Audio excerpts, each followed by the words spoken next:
Hello guys, स्वागत करते हैं आपका एकेडमिक क्लासेस में। कैसे हैं आप सभी लोग।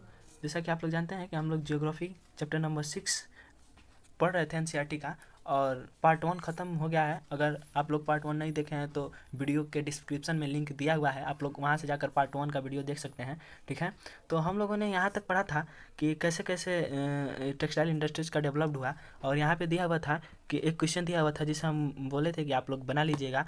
तो देखिए, इस जो पहला क्वेश्चन है इसका हम आंसर लाए हैं। ये पहला क्वेश्चन है कि वाई डिड, थोड़ा सा क्लियर करते हैं। दिया है कि वाई डिड महात्मा गांधी ले Mphasis on spinning yarn and weaving khadi. यानी कह रहा है कि क्यों महात्मा गांधी हाथ से, मतलब इस धागों को बनाकर और हाथ से खादी के कपड़े बुनने के लिए कह रहे थे, क्यों बताइए। तो यहाँ पे आंसर दिया हुआ है, आप लोग चाहे तो स्क्रीनशॉट ले सकते हैं। तो आइए समझा देते हैं कि आंसर में लिखा हुआ है कि बिकाउज, क्योंकि एट द टाइम, उस समय Gandhi ji started the non cooperation movement. उस समय गांधी जी ने असहयोग आंदोलन चलाया था। ठीक है, इन नॉन कोऑपरेशन मूवमेंट, जिसमें कि असहयोग आंदोलन में boycott the all foreign good. असहयोग आंदोलन में यह करना था कि जितने भी विदेशी सामान हैं उसे उसका मतलब उसे यूज नहीं करना था। ठीक है, बाइकआउट करना था, उसका विद्रोह करना था। एंड ओनली फॉरिजन टेक्सटाइल, और उस समय केवल फॉरिजन टेक्सटाइल ही ट्रेंड में था। यानी जैसे कि कोट पैंट जैकेट, उस समय ये फॉरिजन कपड़े में माने जाते थे, और हम लोग के यहाँ कपड़े केवल धोती, ये सब छोटे मोटे चीज़ के बनाए जाते थे, खादी के कपड़े। ठीक है, तो दिया है कि थॉस महात्मा गांधी ले Mphasis on spinning yarn and weaving khadi. ठीक है, तो इसलिए कह रहा है कि इसलिए महात्मा गांधी कह रहे थे कि अपने हम हाथ से ही धागे बनाएंगे और हाथ से ही कपड़े खादी के बुनेंगे और उसी को हम पहनेंगे। ठीक है, इसमें मतलब विदेशी कपड़ों का यूज नहीं करना है। ठीक है, असहयोग आंदोलन में था कि विदेशी चीज़ों का हमें अपोज करना है। ठीक है, और अपना स्वदेशी चीज़ अपनाना है। तो चलिए, खैर हिस्ट्री के बात है, ये हम लोग हिस्ट्री के चैप्टर में पढ़ेंगे। सेकेंड चैप्टर में हिस्ट्री की नेशनलिज्म इन इंडिया में इन सभी चीज़ों के बारे में दिया हुआ है, आप लोग चाहें तो वहाँ जाकर पढ़ सकते हैं। तो चलिए नेक्स्ट देखते हैं। कह रहा है कि India export yarn to Japan, यानी इंडिया सबसे ज़्यादा धागा जापान में भेजता है। ठीक है, other importers of cotton goods from India, और दूसरा जो है वो जो कि मतलब कॉटन गुड्स ले जाते हैं इंडिया से, वो हैं USA, UK, Russia, France, east European countries, east European countries जैसे कि Nepal, Singapore, Sri Lanka and American countries. ठीक है, यानी इन सभी देशों में इंडिया कॉटन गुड्स इंपोर्ट करता है। ठीक है, we have a large share in the world trade of cotton यार। हम आप लोगों को बताए थे कि हम लोग के यहाँ मतलब सबसे ट्रेंड में इस समय मैन्युफैक्चरिंग इंडस्ट्री में टेक्सटाइल इंडस्ट्रीज है। ठीक है, नंबर 1 पे है, और मतलब यहाँ पर भी वही बात कर रहा है कि पूरे विश्व में सबसे ज़्यादा शेयर इंडिया से होता है कॉटन यार्न। और our spinning mills are competitive at global level, global level पर भी हमारा मतलब कॉम्पिटेटिव लेवल्स में है spinning mills, and capable to using all the fabric we produce. जो हम प्रोड्यूस करते हैं फैब्रिक, वे सभी बढ़िया क्वालिटी के हैं, कैपेबल हैं, सक्षम हैं। The weaving, knitting and processing unit cannot use much of the high quality yarn that is produced in the country. ठीक है, the weaving, knitting and processing unit cannot use much of the high quality yarn that is produced in the country. There are some large and modern factory at these segments. कह रहा है कि जो छोटे छोटे मिल कारखाने हैं वे सभी मतलब हाई क्वालिटी का yarn नहीं बना सकते हैं। ठीक है, क्योंकि उसके लिए बहुत सारे मटेरियल चाहिए, बहुत सारे प्रोसेसिंग होने चाहिए। ठीक है, जो कि नहीं मिल पाता है छोटे छोटे इंडस्ट्री में, वे केवल जो लार्ज स्केल पर इंडस्ट्रीज हैं उन्हीं में ये सब संभव है। ठीक है, तो चलिए नेक्स्ट चलते हैं। यहाँ पे एक मैप दिया हुआ है, आप लोग को दिखा दे रहे हैं। ये मतलब कहाँ कहाँ कौन, मतलब किस किस शहर में इंडिया के कॉटन टेक्सटाइल है इसमें बताया गया है। ठीक है, आप लोग देख लीजिएगा। आपको थोड़ा सा बता देते हैं कि जो मतलब काले ब्लैक कलर में गोला टाइप का है कॉटन टेक्सटाइल है। ठीक है, और उलन टेक्सटाइल रेड कलर में है, और जो वाइट एंड ब्लैक में है सिल्क टेक्सटाइल है। ठीक है, तो देख लीजिए, देखते हैं कि उत्तर प्रदेश के बनारस में है, मिर्ज़ापुर में, कानपुर में, शाहजहाँपुर में। आप लोग देख लीजिए क्योंकि मैप स्टडी से भी एग्जाम में क्वेश्चन आते हैं। तो चलिए नेक्स्ट पेज पे चलते हैं। नेक्स्ट पेज पे है मोस्ट ऑफ द प्रोडक्शन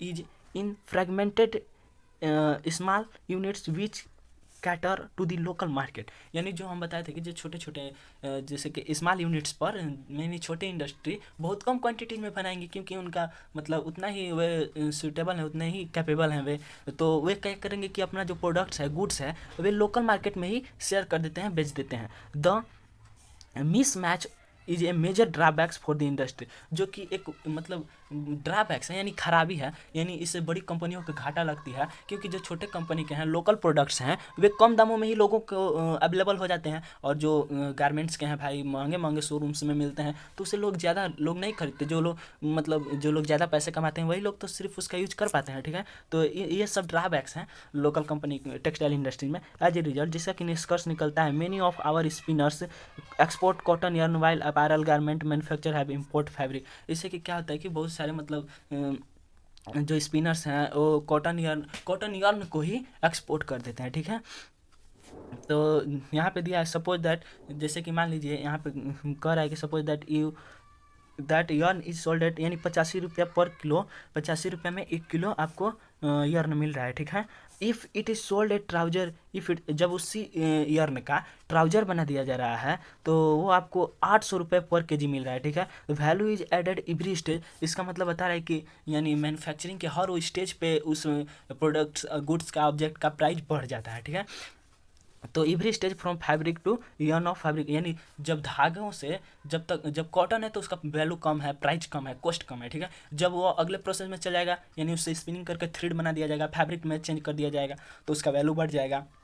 और जब उसे किसी क्लॉथ में चेंज कर दिया जाएगा तो कपड़े मतलब उसका वैल्यू बढ़ जाएगा। और जब उसे स्टिचिंग और टेलरिंग कर दिया जाएगा, यानी सिलाई कर दिया जाएगा, तब उसका वैल्यू और ही बढ़ जाएगा। यानी हर स्टेज पे वैल्यू उसका बढ़ता रहता है, ठीक है। यहाँ पर एक क्वेश्चन है, आप लोग बना लीजिएगा, ठीक है।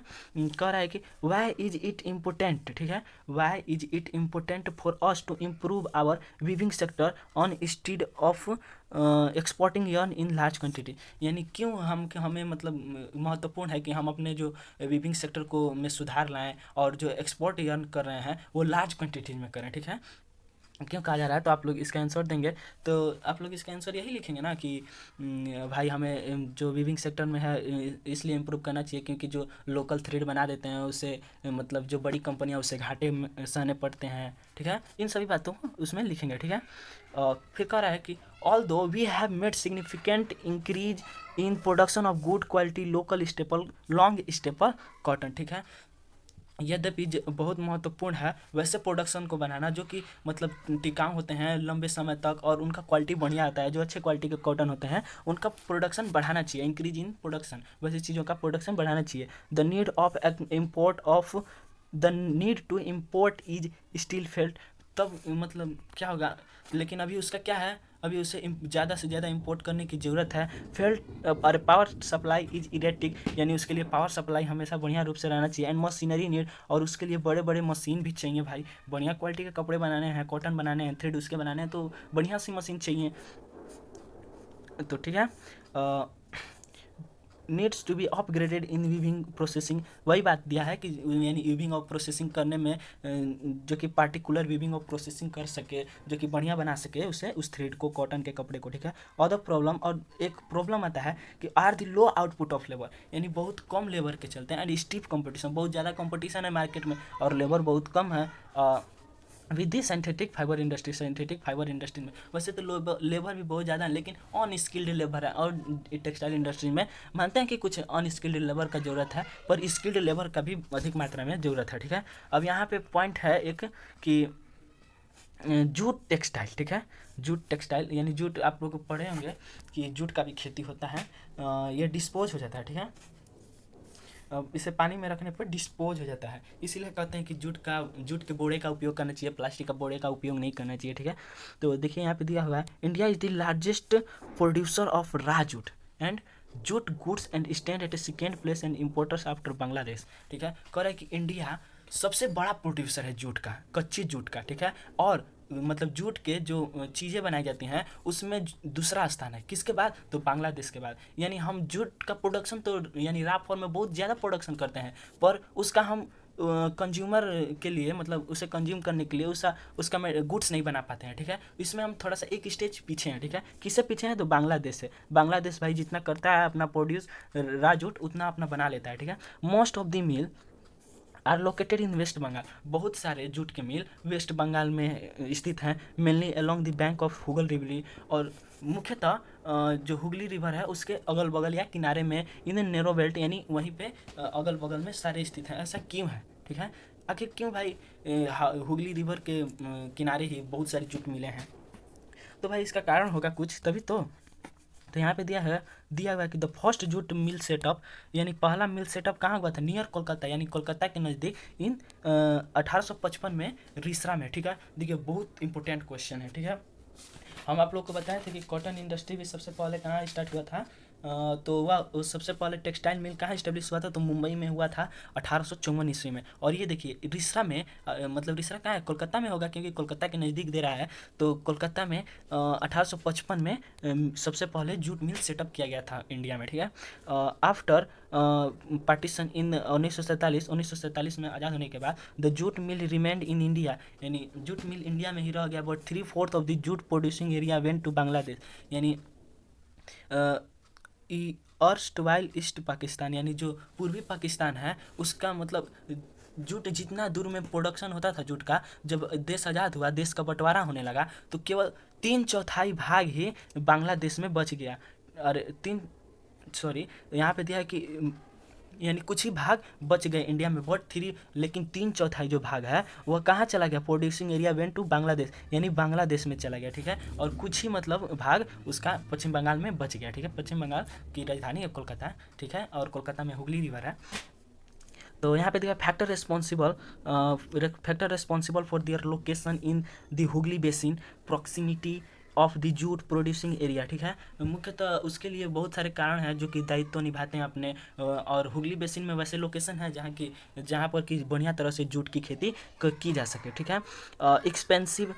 एक्सपेंसिव वाटर ट्रांसपोर्ट, वहाँ पर बहुत मतलब कम खर्चे में ट्रांसपोर्ट का साधन मिल जाता है, क्योंकि वाटर ट्रांसपोर्ट किया जाता है वहाँ से। Supported by a good network, क्योंकि वहाँ से बहुत बढ़िया नेटवर्क है, यानी लाइनें हैं, जो रेलवे लाइन है, रोडवेज हैं, वाटरवेज हैं, यानी तीनों जलवाहन है, जो यानी नाव हैं, रेलवे हैं, और जो मतलब ट्रक रेखा हैं, रोडवेज यानी ट्रक्स, ये सभी वहाँ पर फैसिलिटी अवेलेबल है, ठीक है। Raw material to the mills, यानी रॉ मटेरियल को मिल तक ले जाने में। अबुंडेंट वाटर फॉर प्रोसेसिंग, और हुगली नदी में पानी भी है प्रोसेसिंग करने के लिए, ठीक है, पर्याप्त मात्रा में। इसलिए हुगली रिवर के किनारे ही बहुत सारे फैक्ट्री जूट के सेटअप किए गए हैं। और वहाँ से मतलब बांग्लादेश में ही एग्रीकल्चर होता है जूट का, तो वहाँ से ट्रांसपोर्टेशन का खर्चा भी कम लगेगा, ठीक है। फिर यहाँ पे दिया हुआ है cheap labour from West Bengal, और वेस्ट बंगाल से मतलब सस्ते दामों में लेबर मिल जाते हैं। And adjoining state of Bihar, और जो कि बिहार से भी सटा हुआ है, तो बिहार से भी भाई कुछ मिल जाते हैं लेबर, क्योंकि यहाँ पे बहुत सारे अनस्किल्ड लोग हैं, तो मैंने अनएजुकेटेड लोग हैं, तो लोग यहाँ के लोग एम्प्लॉयमेंट खोजते हैं। तो बांग्लादेश जो वेस्ट बंगाल है वे कहता है कि आओ हम तुम्हें एम्प्लॉयमेंट देंगे, तो लोग वहाँ पे भी चले जाते हैं बहुत सारे लोग, ठीक है। तो बिहार और वेस्ट बंगाल से लोग मतलब चीप लेबर मिल जाते हैं, ठीक है। एंड ओडिशा एंड उत्तर प्रदेश, और ओडिशा और उत्तर प्रदेश से भी सटा हुआ है पश्चिम बंगाल, तो यहाँ पर से भी लेबर चिप में मिल जाते हैं, यानी सस्ते दामों में। Kolkata is a large urban centre provide banking, Kolkata एक बड़ा शहरीकरण का केंद्र भी है, ठीक है। क्योंकि अगर जब हम भारत की राजधानी अभी तो हाल ही में दिल्ली है, लेकिन जब अंग्रेज़ों के ज़माने में उस समय हमारी राजधानी कोलकाता ही रहा करता था, ठीक है। तो वहाँ से मतलब कुछ कर अपना एग्रीमेंट बनाकर न्यू दिल्ली किया गया, ठीक है। लेकिन कोलकाता एक बहुत बड़ा शहर का केंद्र माना जाता है, ठीक है, जहाँ की बैंकिंग, इंश्योरेंस एंड पोर्ट, यानी मतलब बंदरगाह, फैसिलिट, ये सभी विशेषताएं इंपोर्ट और एक्सपोर्ट करने के जूट के जो गुड्स थे उसे इंपोर्ट और एक्सपोर्ट करने में सारी जो विशेषताएं थी महत्वपूर्ण भागीदारी निभा रही थी, ठीक है। और यहाँ पे दिया हुआ है कि थोड़ा सा क्लियर करते हैं यहाँ पे, ठीक है, अब आप लोगों को फ्रेश दिखता होगा। तो यहाँ पे दिया challenges faced by the industry, यानी include steep competition of the international market from synthetic substitutes and from other competition like Bangladesh, Brazil, Philippines, Egypt and Thailand, यानी इसे कुछ चुनौतियों का सामना भी करना पड़ता है, किसे, जूट मिल को, ठीक है। क्यों? क्योंकि इंटरनेशनल जो मार्केट है, अंतर्राष्ट्रीय लेवल पे जो बाजार है, उसमें बहुत सारे कंपटीशन है, ठीक है। वहाँ पे बढ़िया क्वालिटी का माल जाता है, जो कि बहुत सारे, जैसे कि बांग्लादेश है, ब्राज़ील है, फिलीपींस हैं, रोम्स हैं, ये सभी जो राज्य हैं अपना बढ़िया बढ़िया प्रोडक्ट जूटें बनाती हैं, ठीक है। थाईलैंड है। However the internal has been set up on the increase due to government policy of mandatory use of jute packaging, ठीक है। इसलिए मतलब कहा जाता है, देखिए यहाँ पर वही बात दिया है कि द इंटरनेशनल डिमांड, रुकिए थोड़ा सा यहाँ पे क्लियर करते हैं। The international demand has been one increasing, यानी राष्ट्रीय जो इंटरनल डिमांड, सॉरी इंटरनेशनल नहीं, इंटरनल है। Internal demand has been increase, यानी उसे बढ़ावा देना चाहिए due to the government policy, यानी जो सरकार की नीतियां हैं उसमें कहा जाता है कि जूट पैकेजिंग का उपयोग किया जाए, यानी जो चावल जाता है, गेहूं जाता है हमारे गाँव से, उसे जूट के बोरों में पैक करके शहर तक लाया जाए, ठीक है। क्यों? तो to estimate demand produce the products need to be diversified, और उसमें मतलब थोड़ा हवा लगता रहता है जूट के बोरे में, क्योंकि आसपास होने का बहुत मतलब थोड़ा अजीब टाइप का होता है, मोटे मोटे उसमें रेशम टाइप के होते हैं, आप लोग देखे होंगे, ठीक है। द मेन मार्केट आर, यानी जूट का सबसे जो मेन मार्केट है उसका नाम दिया गया है, जैसे कि यूएसए है, United state of America, Canada है, घाना है, सऊदी अरबिया है, यूके है और ऑस्ट्रेलिया है, ठीक है। अब यहाँ पे दिया हुआ है the growing global concern for environment friendly. हाँ देखिए, हम आपको बताया था ना कि मतलब यह, और यहाँ पे दिया बायोडिग्रेडेबल, यानी जो कि मिट्टी में डिस्पोज हो जाए, ठीक है।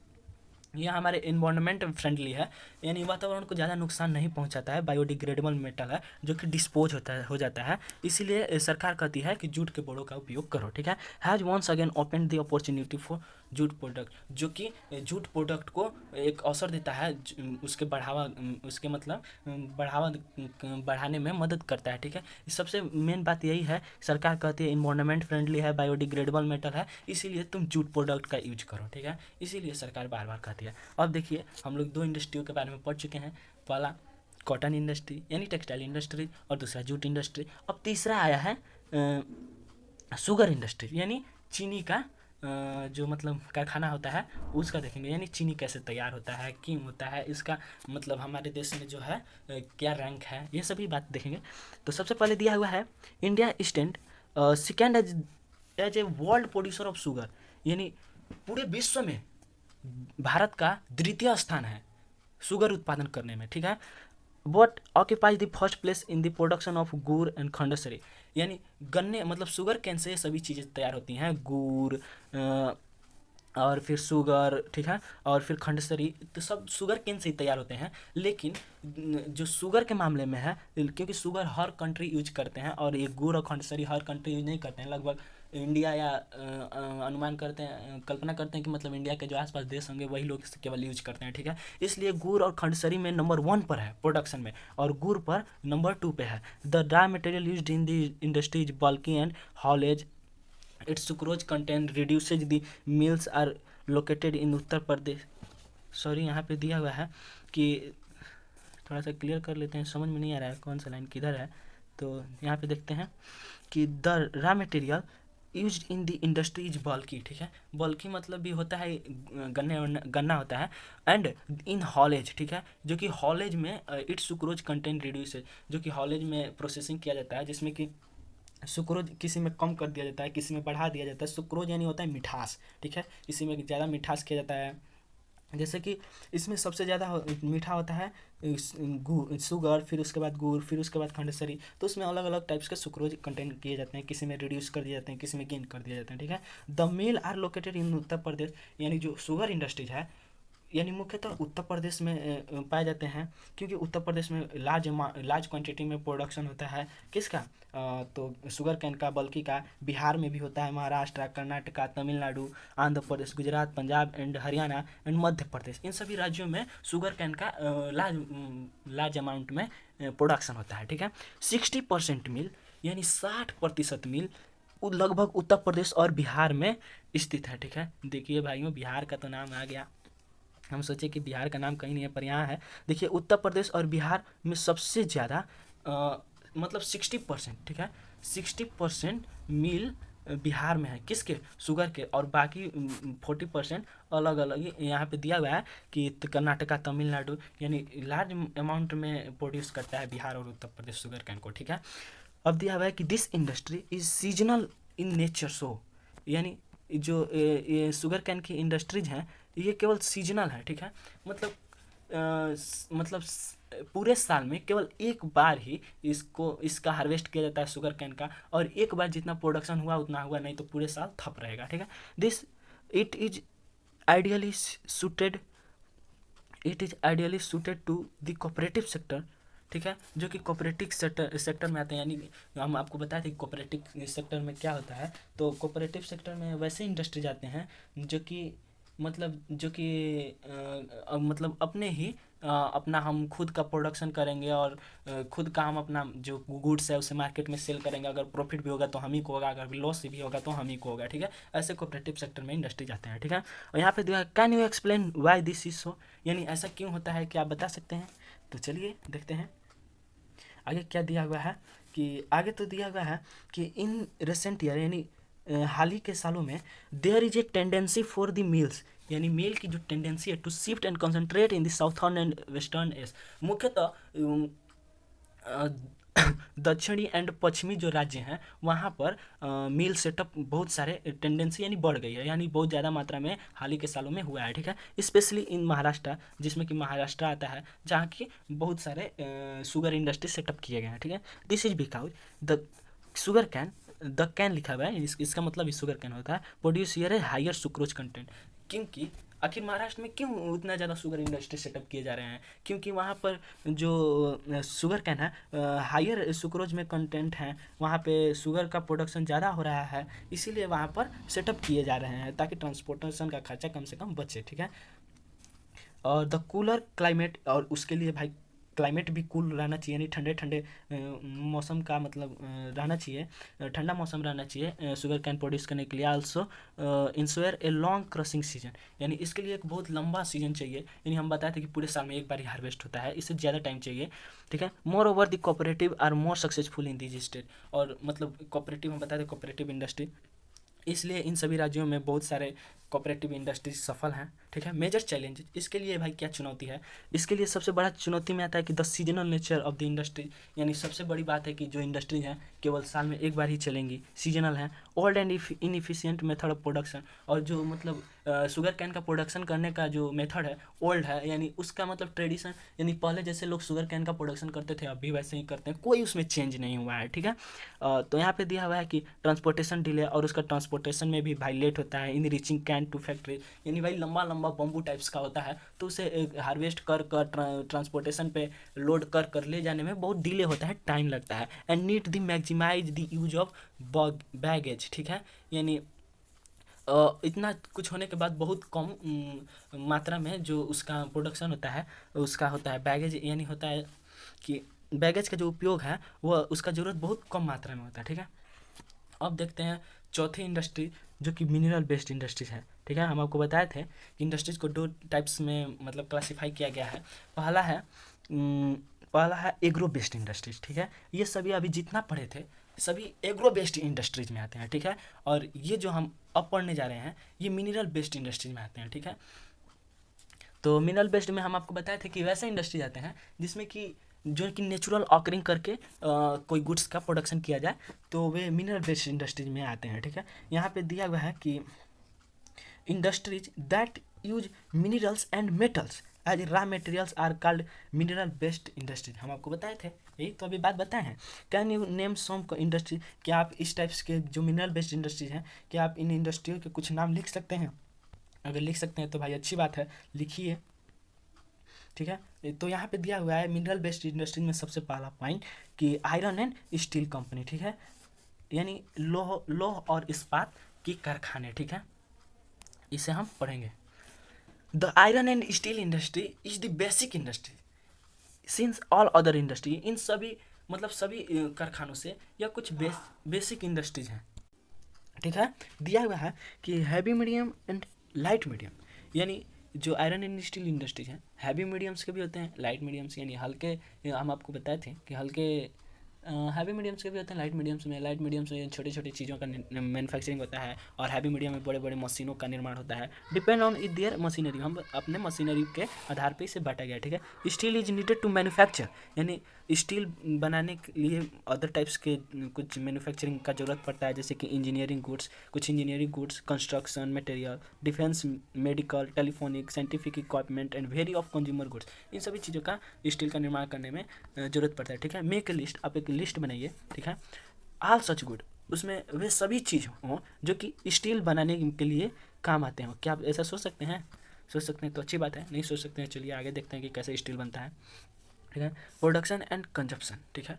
किसी चीज़ का निर्माण अथवा उसका मतलब उसे हम उपयोग करते हैं, consumption of steel. Steel is often regarded as index of country development, यानी यह कंट्री डेवलपमेंट का एक इंडेक्स माना जाता है, ठीक है।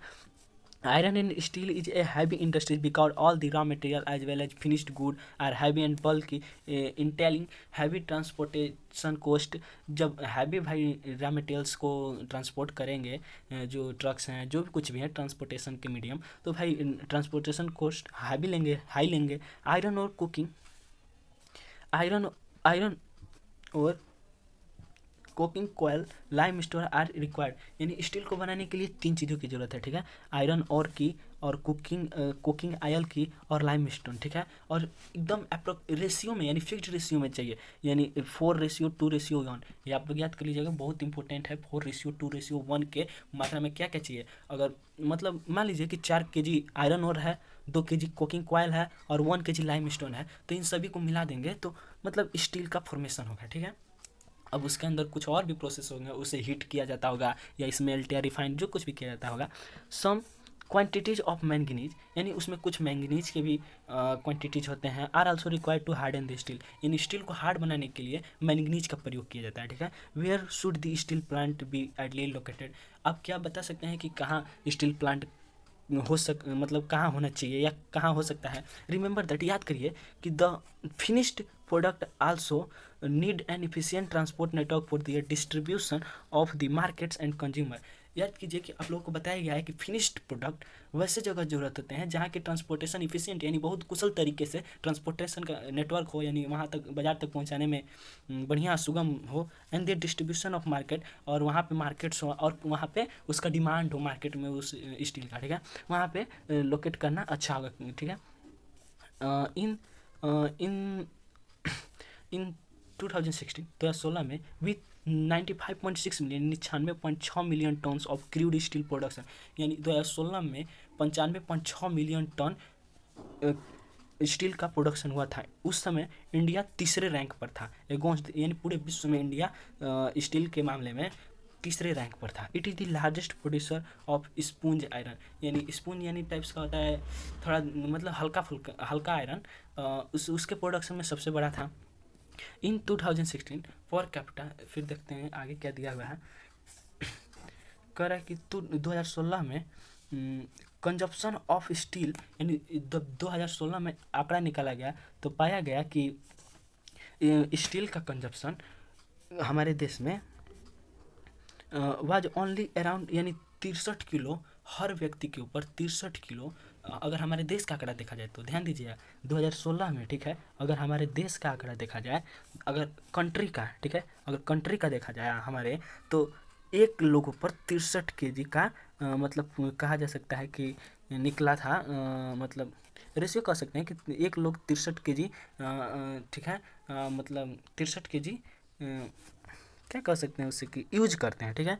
63 kg लोग यूज करते हैं। अब वही अगर 2016 में अगर वर्ल्ड में देखा जाए, ठीक है, पूरे एक साल में, तो 208 kg, ठीक है, 208 kg लोग यूज करते हैं। सोचिए कि कितना स्टील का लोग यूज करते हैं, तो आप सोच ही सकते हैं कि स्टील हमारे डेली लाइफ में कितना ज़रूरी हो सकता है। देखिए यहाँ पर हर साल का जो कि फिनिश्ड प्रोडक्शन होता था स्टील का दिया हुआ है, ठीक है। यहाँ पे दिया हुआ है 2010 में 68.6। देखिए 2017 में सबसे ज़्यादा हुआ है। उस समय इंडिया का रैंक कितना था? 3rd रैंक पर था इंडिया, ठीक है। आप लोग को पता होना चाहिए कि इंडिया का उस समय 3rd रैंक था। यहाँ से 2010 से लेकर 2017 तक का डाटा दिया हुआ है, ठीक है। यहाँ पे दिया हुआ है क्वेश्चन कि why is the per capita consumption of steel is low in India, यानी अगर पूरे विश्व का आंकड़ा लेते हैं तो 200 वाट के लिए पर कैपिटा कंजप्शन आता है। अगर वही केवल इंडिया में लेते हैं तो केवल 63 kg आता है। ऐसा क्यों है भाई? इंडिया में आखिर इतना लो कंजप्शन क्यों होता है स्टील का? कोई रीजन तो आप लोग बताइएगा। यहाँ पे एक छोटा सा डू यू नो अबाउट दिया है, यानी थोड़ा सा एक्स्ट्रा ज्ञान कह सकते हैं इसे। Mini steel plant are smaller heavy electric furnace, यानी कुछ तो स्टील के प्लांट छोटे होते हैं जो कि इलेक्ट्रिक की चीज़ें बनाते हैं। यूज स्टील स्क्रैप, यानी छोटे छोटे स्क्रू और एंड स्पॉन्ज आयरन, यानी हल्के फुल्के आयरन्स की चीज़ें बनाते हैं। They have re rollers that use steel ingots as well, जो कि बहुत बढ़िया तरह से स्टील का प्रयोग होता है। जहाँ the produce of mild and alloy steel given specification, यानी मिनी स्टील प्लांट छोटा छोटा होता है जो कि छोटे छोटे चीज़ों का निर्माण करता है। ठीक है, बस इतना समझ लीजिए, इससे कुछ ज़्यादा नहीं दिया हुआ यहाँ पे। और फिर यहाँ पे देखो कि भाई स्टील का मैन्युफैक्चर कैसे कैसे होता है, पूरा भाई प्रोसेस बाई प्रोसेस दिया है। ठीक है, कि कैसे कब कहाँ कैसे कैसे होता है स्टील का फॉर्मेशन। ठीक है, तो देखेंगे हम लोग। यहाँ पे दिया हुआ है कि transport of raw material to plant, यानी सबसे पहले रॉ मटेरियल पहले नेचुरल से ऑकरिंग करके उसको लोड करके किसी ट्रांसपोर्टेशन के मीडिया पे ट्रांसपोर्ट करके उसे प्लांट तक ले जाया जाएगा, यानी फैक्ट्रीज तक। ठीक है, ब्लास्ट फर्नेस, यानी आयरन और जहाँ पर ब्लास्ट फर्नेस यानी एक इंडस्ट्री टाइप का होता है जहाँ पर एक प्रोसेस किया जाता है। ठीक है, जिसको कि नाम दिया गया है कि ब्लास्ट फर्नेस। ठीक है, तो वहाँ पे क्या होता है कि आयरन जो होता है वहाँ पे पिघलाया जाता है। ठीक है, और limestone is fluxing material which is added, जो कि लाइम स्टोन है वहाँ पे आयरन और को मेल्ट करके उसमें ऐड किया जाता है, मिलाया जाता है। स्लैग इज रिमूव, और वहाँ पे जो भी झाग टाइप्स के होते हैं उससे निकाला जाता है, हटाया जाता है। Coke is bond to heat and ore, heat the ore, यानी ओर को इतना हीट किया जाता है, इतना हीट किया जाता है कि उसमें जो भी कार्बन्स कंपाउंड हैं कोक हैं वो भी बॉन्ड हो जाते हैं, यानी जल जाते हैं। ठीक है, तो वहाँ पे प्योर आयरन निकल जाता है जिसमें कि लाइम स्टोन मिला होता है। फिर आता है पिग आयरन, यहाँ पर एक प्रोसेसिंग होता है। वहाँ पे क्या होता है कि molten material poured into moulds called pig. ठीक है, जब जो मोल्टेन मटेरियल है जो उसे प्योर बना दिया जाता है तब उसे पिग्स कहा जाता है। ठीक है, वो पिग्स वाला दूसरा पिग्स है। ठीक है, स्टील मेकिंग, अब देखिए यहाँ पे स्टील बनेगा। पिग जो यहाँ पे जो एकदम प्योर चीज़ आ जाएगा, यहाँ से इसे लाया जाएगा स्टील मेकिंग में, स्टील इंडस्ट्री में। और यहाँ पे इसे क्या बनेगा, further purified melting and oxidising और इम्प्योरिटीज, यानी इम्प्योरिटीज हटाने के बाद और मेल्टिंग ऑक्सीडाइजिंग प्रोसेस करने के बाद यहाँ पे उसमें मैंगनीज निकल क्रोमियम ये सब उसमें मिलाए जाएंगे। ठीक है, and rolling pressing casting and forging. ठीक है, अब उसे कंपनी में शीट टाइप में चेंज कर उसे बनाया जाएगा। ठीक है, देखिए यहाँ पे फिगर दिया हुआ है। देखिए स्टील कैसे लपेटा गया है, यहाँ पे थिन सी टाइप्स का बनाकर उसे लपेट दिया जाता है, रोलिंग कर दिया जाता है। ठीक है, यही एक फिगर है। और यहाँ पे दिया हुआ है मैप, इसमें दिया हुआ है कि आयरन स्टील कंपनी कहाँ कहाँ है। तो बोकारो में है, जमशेदपुर में है, रूरकेला में, भिलाई में, विशाखापट्टनम, विजयनगर, बहुत सारी जगह हैं। और नीचे भी हैं एक दो क्या है, भद्रावती, सलेम और यहाँ पे विजयनगर में, इन सभी शहरों में आयरन इंडस्ट्रियल कंपनी है। ठीक है, यहाँ पे दिया हुआ है कि an integrated steel plant is large. ठीक है, यानी जो स्टील कंपनी होते हैं कहीं कहीं लार्ज होते हैं। ठीक है, अभी स्मॉल देखे हैं अब लार्ज देख रहे हैं। ठीक है, तो यहाँ पे एवरीथिंग इज वन कॉम्प्लेक्स, यहाँ पे हर चीज़ कॉम्प्लेक्स होती है। From putting together raw material to steel company rolling and shaping, उसे कच्चे माल से चेंज करने में स्टील में और उसे रोलिंग और शेपिंग तक बनाने में सभी चीज़ वहाँ पे कॉम्प्लेक्स होते हैं। ठीक है, ठीक है, तो यहाँ पे एक सेल इंडस्ट्रीज है जिसका कि फुल फॉर्म है steel authority of India limited. यह एक पब्लिक सेक्टर इंडस्ट्रीज है जो कि स्टील के लिए मानी जानी कंपनी है।